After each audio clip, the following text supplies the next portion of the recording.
last campaign season and heading into this one, we just got done with the Washington County, nomination convention for the Republican Party. You've done more in the past, right? Because you work with Chris Stewart. This isn't your first rodeo. Has a lot of things changed in the last 5 years, or is it pretty, this is kind of the way that it goes? No, things have changed. Something's happening in our country. That was the first convention I'd ever been to. Oh, really? And so I was just trying to absorb like what was happening, No, I've done a lot of them. And the level of intensity that people come into those with ebbs and flows depending on what's happening. But I think just the average level of intensity is higher than it used to be. It still goes like this, but maybe it used to go up and down and the lows were lower, and now we're just higher and higher. The pitch is getting higher and higher. People are really engaged. I think we're going through some fundamental changes in our country, and everybody can feel that something's changing. So they're really engaged. Everybody wants to be really involved in who we are on the other end of those changes. Mm-hmm. Also, I'm just going to say I'm kind of congested with all the spring. Everything's in blossom. You sound great. Every once in a while, my voice may catch, and I will be having to take a sip every once in a while. No, that's okay. That's all right. That the spring's blooming down here in southern Utah. You guys still got a couple months up north if you're listening in. Well, I was on the southern border 2 days ago down in Arizona. Really? Yeah. And everything's in bloom down there, and it was really windy. So it's the combination of pollen and wind. Yeah. Where in Arizona? Sierra Vista. Sierra Vista? Yeah. Interesting. So give me a report. Give me a report. It was really interesting. So I was at the Texas border in January. Uh-huh. And when like I was El Paso? there at Eagle Point. Eagle Point. Pass. Sorry. Eagle Pass. Eagle Point is a ski resort in Beaver. Yeah, that's right. Eagle Pass, which is much less fun. Yeah. But I went down there with a large contingency of members of Congress. Uh-huh. And, there were 65 of us and the Speaker of the House. And so it was a very kind of curated experience. Controlled there. Environment. I wanted to go back when there was less of a circus and it was more authentic. And so I worked with some of our local sheriffs here in Utah and one of the sheriffs down there on the border and went. And I'd also heard that the Arizona border is very different than the Texas border as far as what they're dealing with. And it's true. When we were in Texas, they're mostly dealing with people who come across the border and surrender. They want asylum. They just want to get here. When I was at the Arizona border, they're dealing a lot more with smugglers. They're dealing with people who come across the border with drugs and go back, and then come across the border with drugs and go back, or smuggling people across the border and going back. Do you think that is there a reason why? I don't know for sure. Just cartels controlling the different areas? And I think it has to do with which cartels control which parts of the border and what they make most of their money on. Yeah.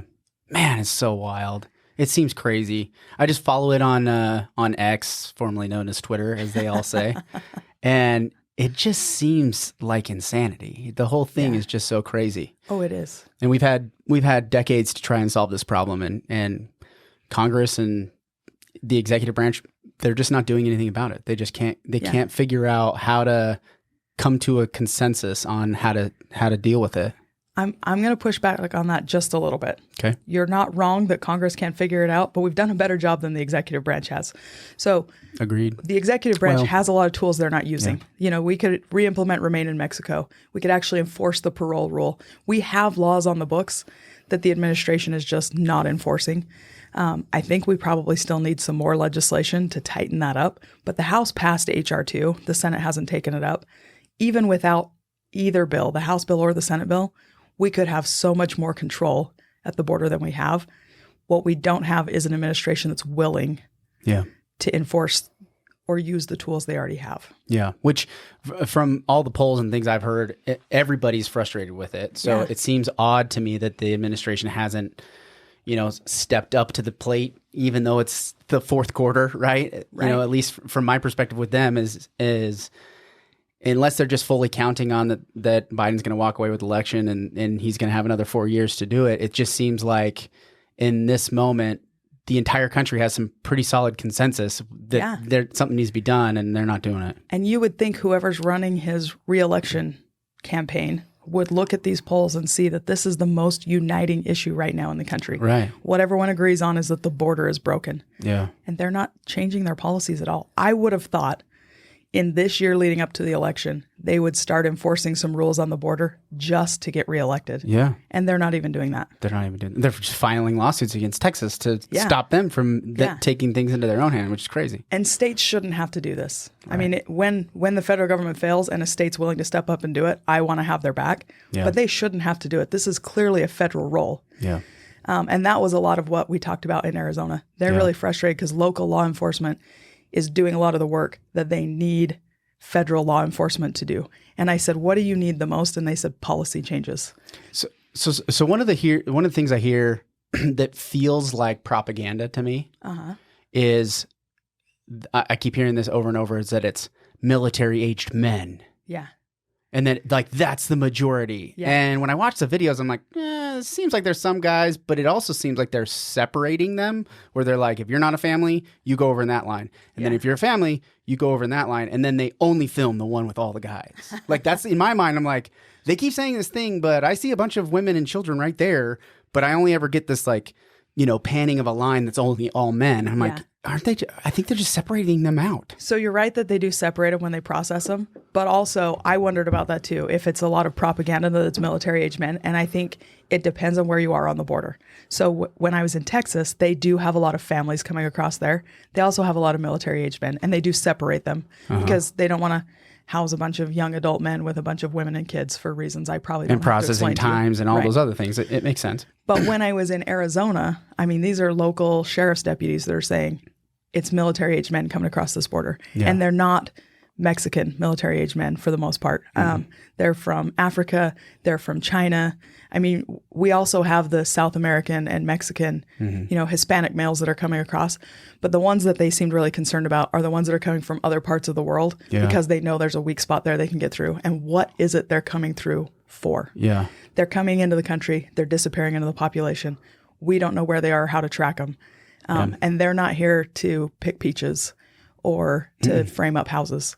What is it that they're coming here for? Yeah, we've always had this huge advantage of two oceans separating us from, quote unquote adversaries. Yeah. And that doesn't seem like that's going to be a problem to overcome, especially with the different types of warfare that I think are on the around the corner. But I'm going to stay away from that conversation because that's not as fun. I guess it's also a little bit morbid. Don't want to really talk about it. But I think the border is an important thing, and I know there's only so much that a single congressman can do, right? When it comes to that in this big decision-making process and all the things that are required of you. As you've gone through this first kind of round of bills, going through this legislative session, what's different to you about this legislative session than in the past? Because, Congress is a slim majority with the Republicans. Maybe walk me through, is there different negotiations? How are those happening? I mean, so Congress isn't like the state where we have the legislative session that lasts 45 days and then you've got a big break. We're in session 3 out of 4 weeks of the month usually. And so I've only been in office for just almost 4 months. I haven't quite hit my 4-month mark. So I was a staffer during the last Congress, and I've only been a member during this Congress. So I'm not comparing apples to apples here, but I'll give you my sense. We do have such a slim majority in the House that a lot of times we expend a lot of our energy on each other in the Republican conference.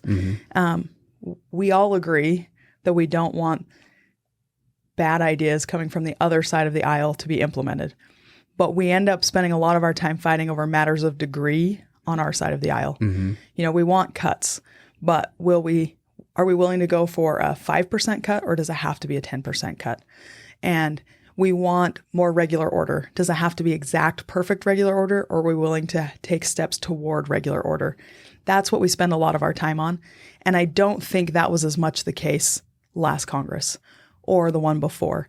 And it's frustrating to be part of this process, but I do think it's a good sign that we're moving in the right direction. If the pitched battles we're having are over the process of how we pass laws and what kind of accountability we should have to the public, I think those are the questions we should have been asking for a long time. I think those are the discussions that are going to move us to where people don't have to think as much about what Congress is doing, because we're doing our business in the sunlight. We're doing our business in a way that people can look at it and see what we're doing. And you don't have to be an insider to understand what bills mean. I don't know. I felt like that was still the case with this round.